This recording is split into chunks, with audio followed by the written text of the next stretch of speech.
aytdi o'sha insoniki Muhammad shoir jodigar deysiz, o'sha menman dedi. O'sha inson shoir jodigar deysiz, menman dedi. Pirzod fe'lan tavaqquf qilsanchi ashhadu an la ilaha illalloh ashhadu anna muhammadan abduhu va rasuluhu dedi. Hadis Buxoriyda. Aytdiki, voqealarni sizga axloqimga qo'yadigan men gumonat qilib bakamman shoir jodigar mardimni aytganiga ishonib bakammiz. Aytgan ish menman dedilar. Rasululloh sollallohu alayhi vasallam bir ro'z yerga ketaydi. Ona yerga ketaydi. Bir pirzod bir qarri kampirni ko'rdi. Shonasiga bir bo'ji bo'g'loy yo un shino shonasiga qo'yilgan beli samida bo'lib qolgan erkak bo'lib. Aytdi, ey onajon, ey onam dedi, menga shuni bering dedi. Menga shuni bering, men ko'taraman dedi. Aytdi, kim bor dedi javonlardan bu vaqtda bu vaqtda bo'lgan aql vaqt bo'lgan dedi. Bitta pirzod bir qarri kampirga kim ko'may qiladi? Bu vaqtda vaqt emas dedi.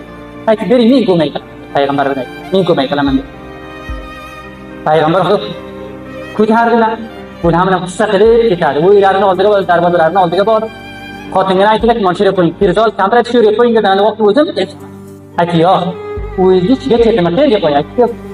Yetib barandasiga yo'q, barandaga qo'ymayman. Aytdi, "Qayerga qo'yamiz? Bir bo'ji bo'g'doy yovun o'sha yerga qo'yaman" dedi. Aytdi, "Mana shu o'sha non qiladigan joyga, o'sha ta'birxonaga qo'ygan." Shu yerga qo'ydilar. Payg'ambar Xudo sonalardan tushirib qo'ydi.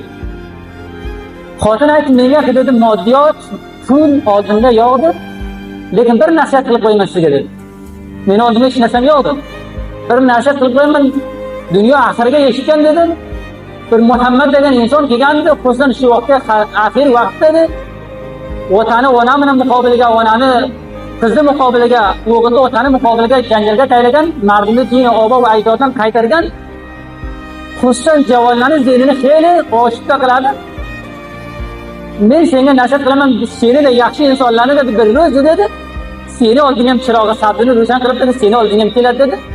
Bir shoir jodigar inson dedi, ana shuni dedi. Axloq odobidan qo'rqib o'shani dedi, seni alib qo'ymasin seni. Seni de ana shunday insoniki har kim dalla beribdi. Qiz bilan onani yomon qilibdi, o'g'lim bilan otani yomon qilibdi, shoir bilan ustozini yomon qilibdi, Mavlo bilan duborni g'ulomni yomon qilibdi. Seni muqobilingga bir ro'z turadi shunday. Payg'ambarimiz buni oldinga sizga bir askarki qo'mondon oldiga qani ashla to'xtagan, quloq solib to'xtadi. Ana shu dedi.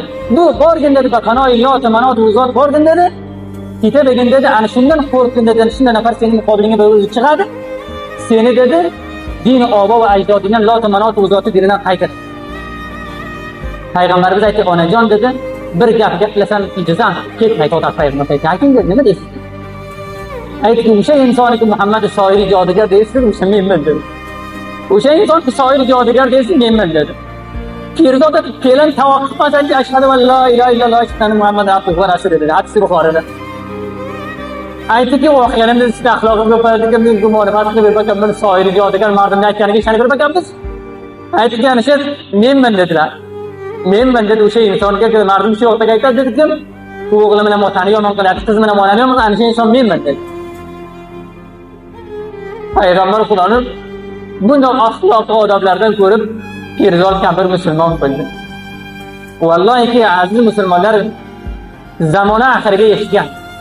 İnsanlar fe'li holatay dahshatga tushgan.